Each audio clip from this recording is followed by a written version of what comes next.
फुरकान, एक सवाल पूछ रहा हूँ आपसे, आपको जवाब देना है। खलवी दीवार किसे कहते हैं? खलवी दीवार खलिया का सबसे बायोलॉजी नाम है जो सिर्फ नबाती खलिया में ही पाया जाता है। ऐसा, वेरी गुड।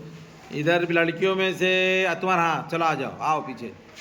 बताओ खलवी दीवार किसे कहते हैं? खलवी दीवार खलिया का सबसे बड़ा बैरूनी गिराफ है। यह सिर्फ नबातात खलिया में ही पाया जाता है। Very good. खलवी झिल्ली भी याद है क्या? खलवी झिल्ली एक पतला गिराफ है जो बेहद नाजुक लचकदार होता है। ये हैवानात खलिया का सबसे बड़ा बैरूनी गिराफ है। Very good.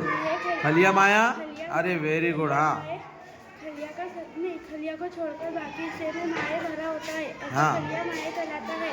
हाँ, खलिया माहे खुलवी जाली और मरकजा को छोड़कर बाकी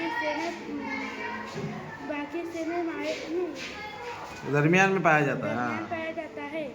खलिया के मुख्तलिफ हैवान इसमें फैलते जाते हैं। हैवान से इसमें फैले हुए होते हैं। हाँ, और जो खलिया माया है ये खलिए में मरकज़े को छोड़कर बाकी हिस्से में पाया जाता है ना। और कैसी हालत में? हाँ, हाँ, माया भरा हुआ होता है, इस हालत में वो पाया जाता है। वेरी गुड, ठीक है, शाबाश।